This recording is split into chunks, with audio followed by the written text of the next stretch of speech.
அவருக்கு அவன் ஆத்மார்த்த சீடன். ஞான பயணத்தின் அங்கமாக அவனை நெடுந்தூர பயணம் செல்ல அனுமதி அளித்திருந்தார்.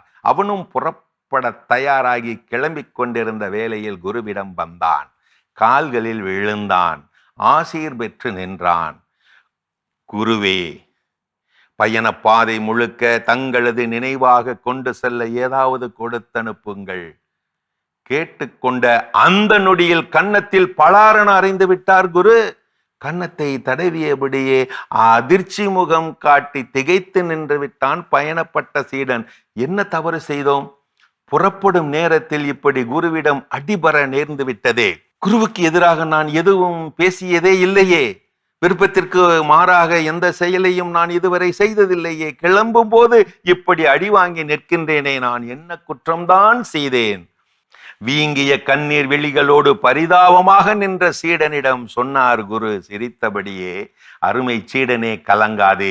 நீ தவறு எதுவும் செய்யவில்லை. நான் உன்னை அடித்தது நீ செய்த எந்த தவறுக்காகவும் அல்ல. பயண பாதையில் நீ எந்த தவறும் செய்துவிடக் கூடாது என்பதற்காகத்தான். பயண பாதை முழுக்க எனது நினைவாக ஏதாவது வேண்டும் என்று கேட்டாயே, அது இதுதான். அதோடு நீ திரும்பி வரும்போது ஞானம் பெற்றுதான் திரும்புவாய் என்று எனக்கு தெரியும். அப்போது உன்னை நான் அடிக்க முடியுமா? அதுதான் இப்போதே அடித்து விட்டேன். இதுவே எனது ஞாபக அச்சார முத்திரை. பத்திரமாய் கொண்டு போய் வா.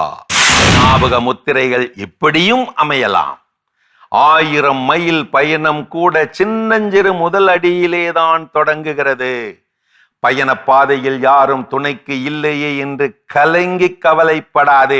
உன் பிறப்பு தனியாகத்தான் இருந்தது, உன் இறப்பும் தனியாகத்தான் இருக்க போகிறது. அதனால் தான் துணைக்கு இல்லையே என்று நீ கலங்காதே. வாழ்க்கை பயண பாதையில் நாம் சந்திக்கும் ஒவ்வொரு மனிதரும் நாயும் பூனையும் ஆடும் மாடும் ஏதாவது ஒன்றை கற்பித்து விட்டுத்தான் செல்கின்றன. வாழ்க்கை பயணத்திலே ஓட பழகுவதை விட வாழ பழகு. ஓடிக்கொண்டே இருக்காதே, உட்கார்ந்து பேசவும் பழகு. செல்லை நோண்டிக்கொண்டே இருக்காதே, மண்ணோடு மக்களோடு மரவோடு உட்கார்ந்து பேசவும் பழகு. பல திசைகளிலும் பயணித்து பார்த்தால்தான் தெரிகிறது உலகம் பெரிது அல்ல, நம் மனசே பெரிது என்று. எத்தனை தூரம் பயணித்தாய் என்பது முக்கியமில்லை, பயணத்தால் நீ என்னவானாய் என்பதுதான் முக்கியம். பயண பாதையில் ஆங்காங்கே இடைநிறுத்தம் செய்க.